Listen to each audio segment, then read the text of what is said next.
नमस्कार विद्यार्थी मित्रांनो, आज आपण संधी भाग 3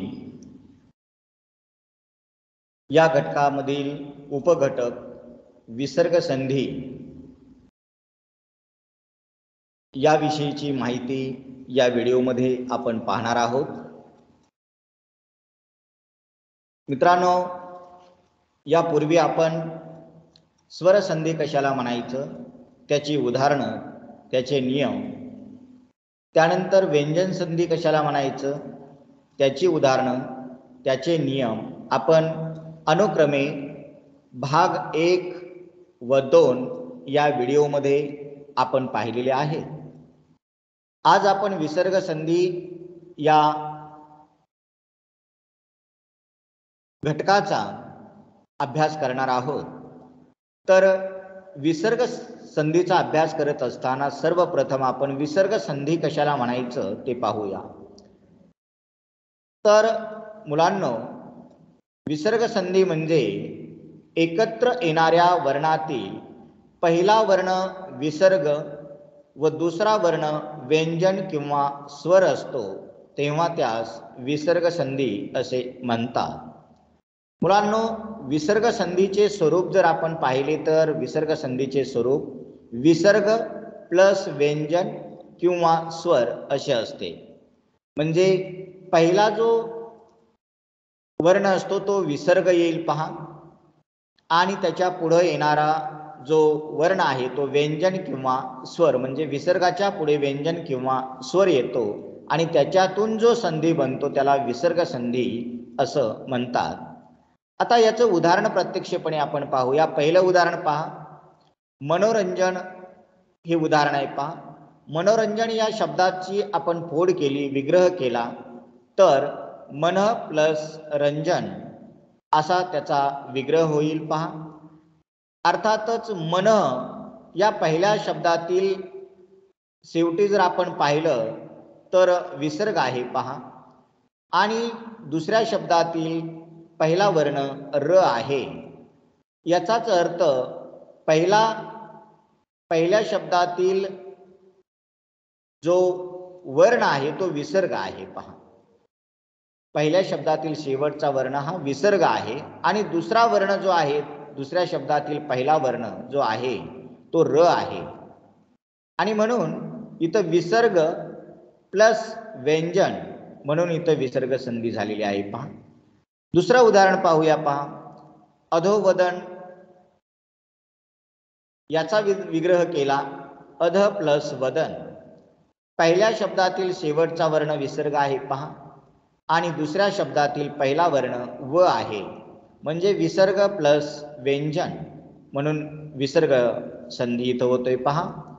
आता पहा, काही वेळेला विसर्गाच्या समोर व्यंजन येतं तर काही वेळेला स्वर येतो पहा। इथं ते उदाहरण आहे पहा। उदाहरण क्रमांक 3 पहा, दुरात्मा, दु प्लस आत्मा। याच्यामध्ये पहा, दु शब्दामधील पहिला शेवटचा जे वर्ण आहे तो विसर्ग आहे आणि आत्मा या शब्दातील पहिला वर्ण आ आहे, म्हणजे विसर्ग प्लस आ म्हणजे स्वर, विसर्ग प्लस स्वर इथं आला म्हणून इथंही पहा विसर्ग संधी झालेला आहे पहा। अगदी तशाच प्रकारे पुरोगामी या शब्दाचं सुद्धा आहे पहा। इथंही पहा पुर प्लस गामी असा विग्रह होईल, फोड होईल पहा शब्दाची। पहिल्या शब्दातील विसर्ग इथं घेतलेला आहे, दुसऱ्या शब्दातील पहिला वर्ण ग इथं आलेला आहे म्हणून इथं व्यंजन पुढं आलेला आहे विसर्गाच्या पुढं, म्हणून इथं पहा विसर्ग संधी झालेला आहे।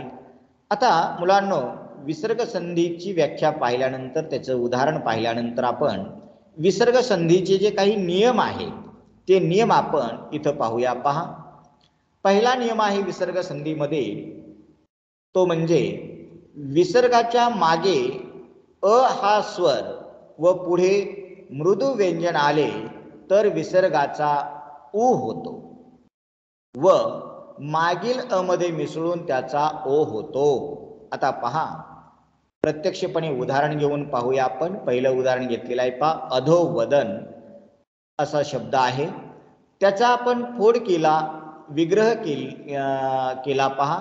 विग्रह केल्यानंतर पहा अध प्लस वदन।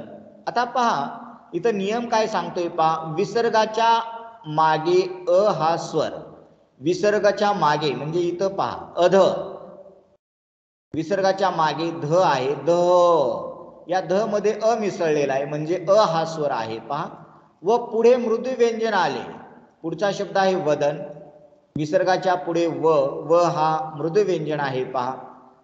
मृदू व्यंजन आले तर काय होतो, विसर्गाचा ऊ होतो. इथं पहा अ प्लस विसर्ग, अ इथला ध मधला अ इथं घेतला पहा, विसर्ग इथं घेतला पहा आणि त्याच्या पहा अ प्लस विसर्ग, विसर्गाचा काय झाला, जर स्वर जर येत असेल तर काय होतो, विसर्गाचा ऊ होतो. इथं ऊ झाला पहा, त्याचा ऊ झाला इथं. पुन्हा इथं अ, मी हे अ इथं घेतलं, ऊ इथं घेतलं आणि अ मध्ये पुन्हा हा ऊ मिसळतो, इथं पहा लिहिलेलं आहे. तर काय पहा, विसर्गाचा ऊ होतो व मागील अ मध्ये मिसळून म्हणजे या अ मध्ये हा ओ मिसळतो आणि त्याचा ओ होतो. इथं ओ झाला पहा.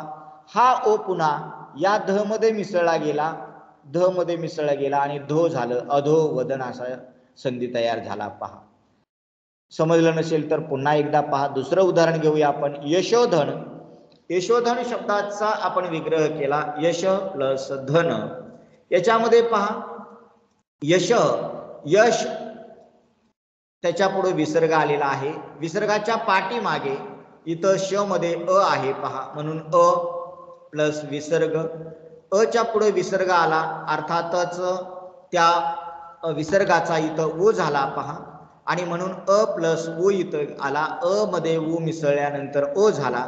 आता इथं पहा, इथं ध मृदू व्यंजन आलेला आहे, अर्थातच पहा मृदू व्यंजन इथं आलेला असल्यामुळे त्या हा जो ओ आहे तो अर्थातच पुन्हा या श मध्ये मिसळला पहा, श मध्ये मिसळला, श मध्ये मिसळल्यानंतर श प्लस ओ इक्वल टू शो झालं पहा, म्हणजेच संधी झाला यशोधन.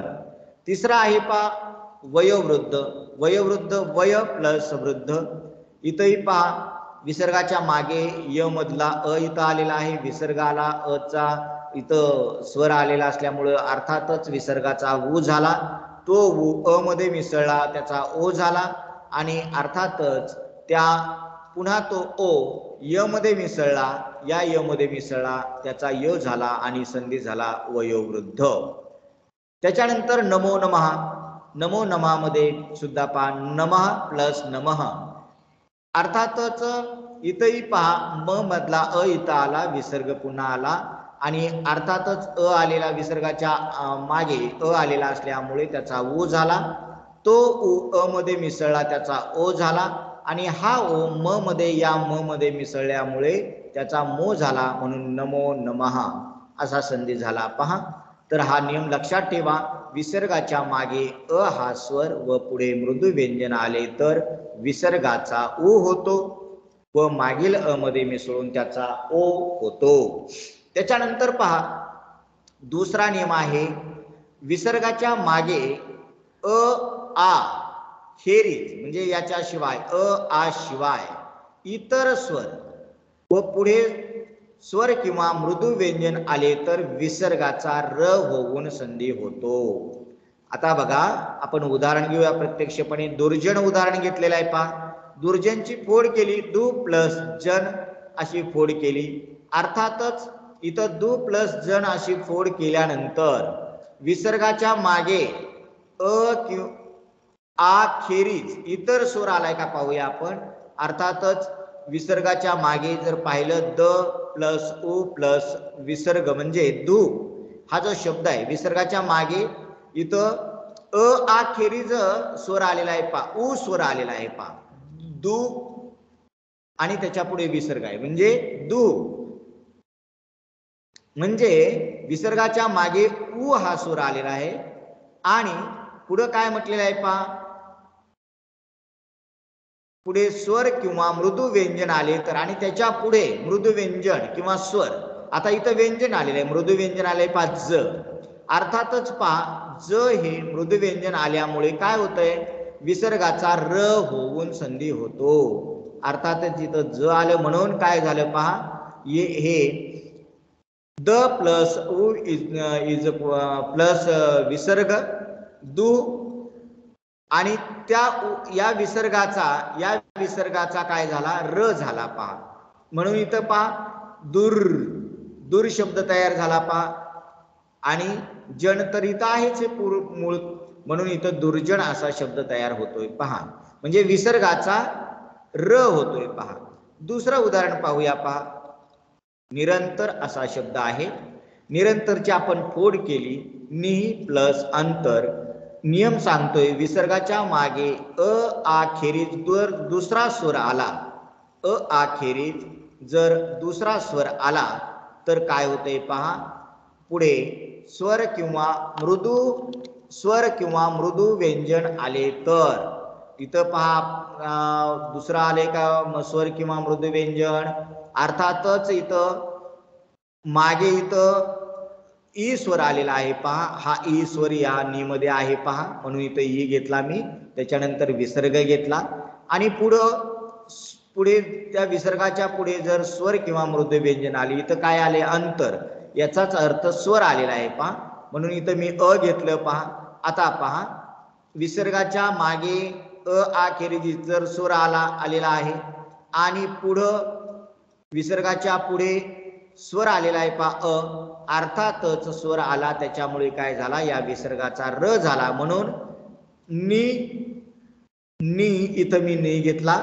विसर्गाचा र इथं झाला म्हणून र घेतला आणि हे अंतर शब्द इथं आहे पहा आणि शब्द तयार झाला पहा निरंतर. दुसरं उदाहरण पाहूया. तिसरं दुरात्मा. दु प्लस आत्मा याच्यामध्ये पहा दु याच्यामध्ये विसर्गाच्या मागे उ आहे आणि पुन्हा विसर्ग इथं आला आणि पुढं विसर्गाच्या पुढे आ स्वर आहे. अर्थातच आ स्वर आल्यामुळे विसर्गाचा र होणार आणि दु प्लस र प्लस आत्मा म्हणजे दुरात्मा असा संधी होणार पहा. चौथं उदाहरण पहा. चौथ्या उदाहरणामध्ये सुद्धा तसंच आहे. निर्विकार. नि प्लस विकार याच्यामध्ये पहा विसर्गाच्या मागे ई आलेला आहे विसर्ग आणि पुढे मात्र इथं मृदू व्यंजन व आलेला आहे पहा. मृदू व्यंजन आले म्हणून इथं विसर्गाचा र झाला पहा. विसर्गाचा र झाला म्हणून नि प्लस र प्लस विकार निर्विकार असा शब्द तयार झाला पहा, असा संधी तयार झाला पहा. तिसरा नियम काय आहे पहा. तिसरा नियम आहे विसर्गाच्या मागे अ आणि आ सोडून कोणताही स्वर आला म्हणजे विसर्गाच्या मागे इकडच्या बाजूला या बाजूला विसर्गाच्या मागे अ आणि आ सोडून दुसरा कोणताही स्वर आला आणि विसर्गानंतर र आला, विसर्गानंतर म्हणजे याच्यानंतर इतर र आला तर विसर्गाचा लोप होऊन पहिल्या पदातील पहिले अक्षर दीर्घ होते. बघा आता उदाहरण आपण पाहूया. उदाहरण आहे नीरस. नीरसची फोड केली. नि प्लस रस. आता पहा विसर्गाच्या मागे इथं अ आ सोडून दुसरा स्वर आलेला आहे ई स्वर आलेला आहे पहा आणि विसर्गाच्या पुढे काय झालंय पहा विसर्गानंतर पहा र आलेला आहे. इथं विसर्गाच्या पुढं र आलेला आहे. मग नियम काय सांगतोय जर र आलं विसर्गाच्या पुढं तर विसर्गाचा लोप होतो. विसर्गाचा लोप झाला आणि आणखी काय होतं विसर्गाचा लोप होऊन विसर्गाचा लोप झाल्यानंतर जो पहिलं अक्षर आहे विसर्गाच्या पाठीमागचं ते पहिल्या पदातील पहिलं अक्षर हे दीर्घ होते म्हणून नी जे आहे त्याचा ते दीर्घ होतोय पहा. नीरस असा शब्द तयार होतोय पहा. फोड करताना बघा पहिली वेलांटी नला, परंतु ज्या वेळेला संधी होतो त्यावेळेला या विसर्गाचा लोप होतो आणि न ला दुसरी वेलांटी येते म्हणून शब्द तयार होतो नीरस. दुसरं उदाहरण पहा. नीरव शब्द आहे पहा. नीरव. नि प्लस रव. इथेही पहा विसर्गाच्या मागे ई हा सूर आलेला आहे आणि विसर्गाच्या पुढे र आलेला आहे पहा. अर्थातच र आल्यामुळे विसर्गाचा लोप झाला आणि पहिल्या पदातील न ला जी पहिली वेलांटी होती ती दुसरी वेलांटी होऊन नीरव असा शब्द तयार झाला पहा.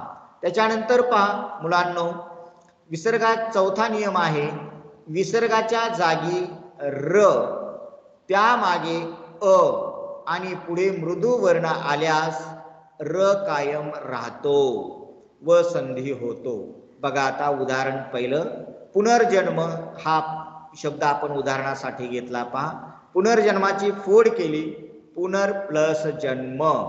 आता पहा इथं नियम सांगतोय काय, विसर्गाच्या जागी र, इथं पहा विसर्गाच्या जागी र आलेला आहे पहा. पुनर इथं विसर्ग यायला पाहिजे होता, परंतु इथं र आलेला आहे पहा.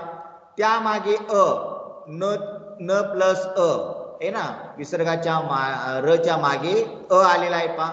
आणि पुढे मृदू व्यंजन आल्यास, पुढे मृदू व्यंजन आहे का, ज मृदू व्यंजन आहे की नाही. मृदू व्यंजन ज आहे जर आल्यास र कायम राहतो, हा जो र आहे तो कायम राहतो व संधी होतो. म्हणून इथं पहा पुनर्जन्म असा शब्द तयार झालेला आहे. दुसरा शब्द आहे पहा अंतरात्मा. अंतरात्मामध्ये सुद्धा पहा अंतर प्लस आत्मा. आता इथं पहा अंतर प्लस आत्मा अशी फोड झाली पहा. मुलांनो इथंही पहा अंतर र आलेला आहे पहा. म्हणजे र इथं विसर्ग यायला पाहिजे होता, परंतु विसर्गाच्या जागी र आलेला आहे. आणि त्याच्या पाठीमागे त अक्षर असल्यामुळे, त वर्ण असल्यामुळे त्याच्यातला अ आहे पहा. म्हणजे त्याच्या मागे अ आलेला आहे. आणि पुढं मृदू व्यंजन नाही आलं, मृदू वर्ण नाही आला पहा, तर पुढं काय आलेला आहे, पुढं स्वर आलेला आहे, आ स्वर आलेला आहे पहा. म्हणून काय झालं पहा, हा र कायम राहतोय आणि संधी होतोय दूर. अंतरात्मा आहे की नाही, म्हणजे र कायम राहतो, लोप होत नाही. इथं पहा पाठीमाग आपण पाहिलं र लोप पावतोय, परंतु इथं मात्र तो कायम राहतोय पहा. त्याच्यानंतर पहा पाचवा नियम आहे, पदाच्या शेवटी र येऊन त्याच्या पुढे कठोर व्यंजन आल्यास त्या र चा विसर्ग होतो. उदाहरण पहा, अंतःकरण उदाहरण आहे पहा. अंतःकरणाची फोड केली आपण, अंतर प्लस करण, अंतर प्लस करण. नियम काय सांगतोय पहा, पदाच्या शेवटी र येऊन त्याच्या पुढे कठोर व्यंजन आल्यास. आता इथं पहिलं पद आहे अंतर, अंतरच्या शेवटी पहा र आलेला आहे पहा, पदाच्या शेवटी र आलं आणि पुढं कठोर व्यंजन क आलेला आहे पहा, कठोर व्यंजन क आलं पहा. मग व्यंजन जर आलं कठोर व्यंजन र च्या पुढं तर काय होतंय, तर र चा विसर्ग होतो. अर्थातच हा र जो आहे तो लोप पावतो, हा लोप पावतो आणि त्याचा काय होतो, मग त्याचा लोप पावल्यानंतर विसर्ग होतो. म्हणून इथं पहा अंतःकरण असा शब्द पहा. अंतर इथं शब्द आहे करण, याच्यामधला फक्त र लोप पावलाय आणि त्याच्या जागी इथं काय झालाय, विसर्ग आलेला आहे आणि अंतःकरण असा शब्द संधी झालेला आहे. त्याच्यानंतर दुसरं उदाहरण पहा, चतुसूत्री. इथंही पहा चतुर प्लस सूत्री अशी फोड होते पहा. आता इथंही पहा चतुर प्लस सूत्री अशी फोड केल्यानंतर पदाच्या शेवटी चतुर या पदाच्या शेवटी र आलेला आहे पहा आणि पुढं स हे कठोर व्यंजन आलेलं आहे पहा. अर्थातच कठोर व्यंजन पुढं आलेला असल्यामुळं त्या र चा काय होणार, मग विसर्ग होणार, म्हणजे र लोप पावणार आणि त्याचा विसर्ग होणार. आणि इथं पहा मग चतुर र चा विसर्ग इथं झाला पहा आणि आहे तसं चतुसूत्री असा संधी झाला. त्याच्यानंतर सहावा नियम आहे पहा, विसर्ग संधीतला सहावा नियम, विसर्गाच्या पुढे च छ आल्यास. इथं पहा विसर्गाच्या पुढे, ही विसर्ग आहे त्याच्या पुढे च छ आल्यास, इथं च आलेला आहे पहा, इथं च आलेला आहे पहा. च छ आल्यास विसर्गाचा श होतो. काय होतो विसर्गाचा या विसर्गाचा श होतो असं म्हटलेलं आहे पहा. तर पाहूया, आणि त थ आल्यास विसर्गाचा स होतो. पाहूया आपण पहिलं उदाहरण घेऊया, निश्चल. निश्चलची फोड केली पहा, नि प्लस चल. आता पहा इथं विसर्गाच्या पुढे च आलेला आहे पहा. अर्थातच विसर्गाच्या पुढे च आलेला असल्यामुळं या हे जे च आहे त्याच्या पुढं विसर्गाच्या पुढे च आलेला आहे आणि त्याच्यामुळं काय झालं पहा, च छ आल्यास विसर्गाचा विसर्गाचा श होतो. आता पहा इथं च आलेला आहे, अर्थातच इथं विसर्गाचा काय होणार, मग श होणार. म्हणून इथं पहा निश्चल असा शब्द तयार होतोय पहा. आणि जर पुढे नियम काय म्हणतोय बघा, जर विसर्गाच्या पुढे त थ आल्यास, विसर्गाच्या पुढे त थ. दुसरं उदाहरण पहा, मनस्ताप.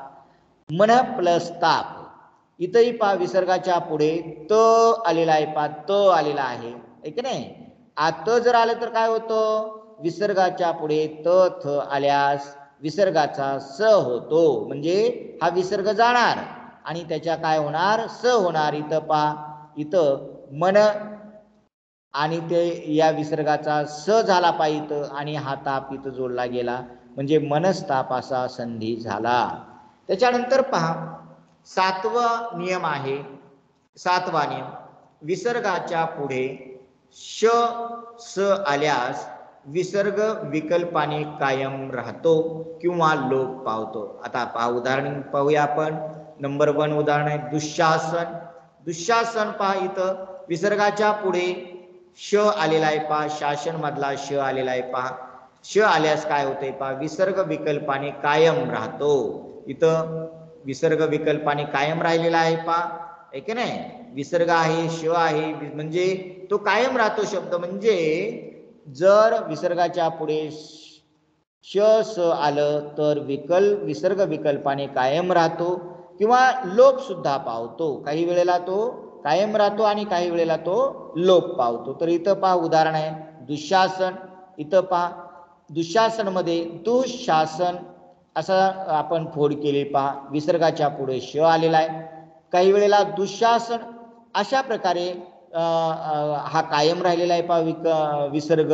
तर काही वेळेला लोप पावतो म्हणून इथं पहा दुःशासन असा कंसामध्ये शब्द लिहिलेला आहे पहा. तर अशा पद्धतीनं सुद्धा विसर्ग लोप पावतो. इथंही पहा निसंदेह नि प्लस संदेह इथं विसर्गाच्या पुढे स आलेला आहे पहा आणि म्हणून इथं विसर्ग विकल्पानं कायम तो राहिलेला आहे निसंदेह. परंतु इथं कंसामध्ये मी शब्द लिहिलेला आहे पहा. कंसामध्ये मात्र तो शब्द निसंदेह असा लिहिला गेला आहे पहा. असा संधी झालेला आहे पहा. म्हणजे काही वेळेला लोप पावतो तर काही वेळेला तो कायम राहतो हे लक्षात ठेवा. त्याच्यानंतर पहा आठवा नियम आहे पहा. आठवा नियम काय विसर्ग संधीचा पहिल्या पदाच्या शेवटी स येऊन त्याच्या पुढे कोणतेही व्यंजन आल्यास स चा विसर्ग होतो. उदाहरण पहा मनपटल शब्द आहे पहा. त्याची फोड केली आपण मनस प्लस पटल. आता पहा पहिल्या पदाच्या शेवटी स आलेला आहे पहा मनस. स शेवटचा वर्ण स आहे पहा. स आलेला आहे. त्याच्या पुढे कोणतेही व्यंजन जर आलं व्यंजन इथं प आलेला आहे पहा. सच्या पुढे प व्यंजन आलेलं आहे तर काय होतं स चा विसर्ग होतो. म्हणजे या सच्या पुढे जर कोणतंही व्यंजन आलं तर या सचा काय होतो इथं विसर्ग झाला पहा. इथं पहा मी बाण दाखवलेला आहे. इथं सचा विसर्ग झाला प इथं आला म्हणून आणि शब्द मग संधी कसा होईल मन पटल. हे मन इथं मन आलं पाय या सचा विसर्ग हे झालेला आहे तो विसर्ग इथं घेतला पहा आणि पटल शब्दाचं इथं पटल शब्द पूर्ण आला म्हणजे मन पटल असा संधी झाला. ते दुसरं उदाहरण आहे पहा तेज कण.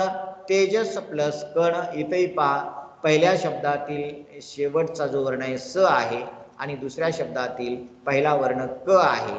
कुठलाही वर्ण येऊ द्या सच्या पुढे कुठला जरी वर्ण आला व्यंजन आलं तर सचा काय होतो विसर्ग होतो. म्हणून इथं विसर्ग झाला तो क आहेच आणि म्हणून तेजस तेज विसर्ग हा विसर्ग इथं आला आणि कण शब्द आहे तसा इथं आला पहा.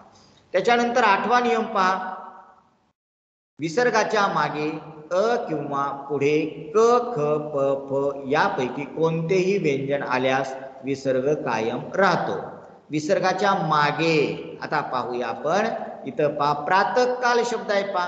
प्रातःकाल शब्दाची आपण फोड केली प्रातः प्लस काल. आता विसर्ग इथं आलेला आहे. विसर्गाच्या मागे इकडं मागे अ आलेला आहे पहा. त मध्ये अ आहे आणि पुढे पुढे क आलेला आहे पहा. क ख प फ यापैकी कोणतेही व्यंजन आले तर इथं क व्यंजन आलेलं आहे पहा. तर काय होतं विसर्ग कायम राहतो. आता पहा प्रातःकाल शब्द उदाहरण पाहूया आपण. प्रातःकालचा विग्रह केला प्रातः प्लस काल. प्रातः त मधला अ इथं घेतला पहा मी. त्याच्यानंतर विसर्ग इथं घेतला पहा. क मधला क इथं घेतला पहा. आता विसर्गाच्या मागे अ आलेला आहे आणि पुढे क आलेला आहे. मग काय होतंय पहा असं जर स्थिती असेल तर व्यंजन आल्यास विसर्ग कायम राहतो. विसर्ग हा कायम राहतो. राहतो, मात्र पुढे अन्य स्वर आला तर विसर्ग लोप पावतो. इथं व्यंजन आलं म्हणून इथं बरोबर कायम राहिलेलं आहे. प्रातःकाल शब्द तयार झाला पहा, आहे ना. इथं दुसरं उदाहरण घ्या. दुसऱ्या उदाहरणामध्ये सुद्धा पहा कायम विसर्ग राहिलेला आहे. तेज प्लस पुंज, इथं ज मधला अ इथं घेतला पहा, विसर्गाच्या मागील अ इथं घेतला, विसर्ग इथं घेतला पहा, पुंज प इथं व्यंजन आलेलं आहे पहा, क ख प व्यंजन इथं आलेलं आहे, म्हणून इथं कायम राहिला पहा विसर्ग तेज पुंज. पण तिसरं उदाहरण पहा, अतएव, अतः प्लस एव, इथं पहा अत त अ इथं घेतलं, विसर्ग इथं मी घेतला पहा, आणि पुढं मात्र इथं नियमामध्ये काय सांगितलंय, नियमामध्ये सांगितलंय की पुढे अन्य स्वर आला तर विसर्ग लोप पावतो. इथं अन्य स्वर ए आलेला आहे पहा. अर्थातच अ प्लस विसर्ग प्लस ए, इथं ए पुढे आलेला असल्यामुळं विसर्ग लोप पावला, म्हणून इथं काय झाला, अतएव अशा प्रकारे संधी झालेला आहे. म्हणजे इथं पहा, लक्षात ठेवा, जर विसर्गाच्या मागे अ असेल, इथं या तिन्ही उदाहरणामध्ये अ आहे विसर्गाच्या मागे, पण पुढं क ख प फ यापैकी कोणते व्यंजन आले तर काय होतं, विसर्ग कायम राहतो. आणि जर का स्वर जर येत असेल तर मग मात्र विसर्ग लोप पावतो, हे लक्षात ठेवा. पुढचा नियम आहे 9वा, विसर्गाच्या मागे ई किंवा उ, विसर्गाच्या मागे ई किंवा उ आणि विसर्गानंतर क ख प फ यापैकी कोणतेही व्यंजन आल्यास विसर्गाचा श होतो. पहा का, उदाहरण घेऊया आपण. निष्पाप, निष्पापची फोड केली, नि प्लस पाप, विसर्गाच्या मागे पहा नि आहे, ई आहे, ई इथं घेतला पहा, म्हणजे विसर्गाच्या मागे ई आलेला आहे, विसर्ग पुन्हा इथं घेतला पहा मी, आणि प क ख प फ व्यंजन आलेलं आहे पहा. कोणते व्यंजन आलेलं आहे, इथं प व्यंजन आलेलं आहे. अर्थातच काय होतंय, मग जर व्यंजन आलेलं असेल तर विसर्गाचा काय होतो, श होतो. अर्थातच हे पहा, हा नि शब्द, नि जो आहे तो मी इथं घेतला पहा, नि प्लस विसर्ग, विसर्गाचा आता इथं व्यंजन पुढे आलेला असल्यामुळं विसर्गाचा काय झाला, श झाला पहा हे, आणि संधी झाला निष्पाप. त्याच्यानंतर दुसरं उदाहरण पहा, दुष्काळ, दु प्लस काळ, इथं सुद्धा पहा विसर्गाच्या मागे उ आलेला आहे पहा, हे दुसरं स्वर आलेला आहे पहा, उ, इथं मी उ घेतला, विसर्ग घेतला पुन्हा, आणि त्याच्या पुढे क हे व्यंजन आलेलं आहे. जर क व्यंजन आलेलं असेल तर काय, क ख प फ याच्यापैकी कुठलंही व्यंजन आलं तर विसर्गाचा काय होतोय, श होतोय, श होतोय. म्हणून इथं पहा उ तसाच राहिला पहा, दु शब्द मी इथं घेतला पहा, आणि विसर्गाचा श झाला, क इथं घेतला, दुष्काळ असा संधी झाला पहा. अपवाद काही शब्द आहेत पहा, अपवाद काय, दुःख, दु प्लस ख, नि प्लस पक्ष, निपक्ष, असाही अपवाद काही शब्द आहेत पहा. तर अशा प्रकारे बाळांनो इथं पहा हे विसर्ग संधीचे 9 नियम आपण विस्तृतपणे उदाहरणासहित पाहिलेले आहेत पहा. मला वाटतं तुम्हाला हा विसर्ग संधी म्हणजे काय, त्याची व्याख्या, त्याच्यानंतर विसर्ग संधीचे हे 9 नियम आणि त्याची उदाहरणं विस्तृतपणे व्यवस्थितपणे समजलेली असतील अशी मी आशा बाळगतो. जर आपणाला हा व्हिडिओ आवडला असेल तर नक्की लाईक करा, सबस्क्राईब करा, आणि सबस्क्राईब जरी नाही केलं तर पूर्णपणे व्हिडिओ पहा, पूर्णपणे हा व्हिडिओ पहा, म्हणजे तुमच्या लक्षात येईल. आणि जर का काही कॉमेंट्स असतील, जर काही सुधारणा तुम्हाला पाहिजे असेल तर कॉमेंट्स बॉक्समध्ये नक्की कॉमेंट लिहा, नक्कीच त्याच्यावरती त्या सुधारणाचा विचार केला जाईल आणि तुम्हाला आणखी चांगल्यात चांगला व्हिडिओ देण्याचा प्रयत्न केला जाईल. धन्यवाद.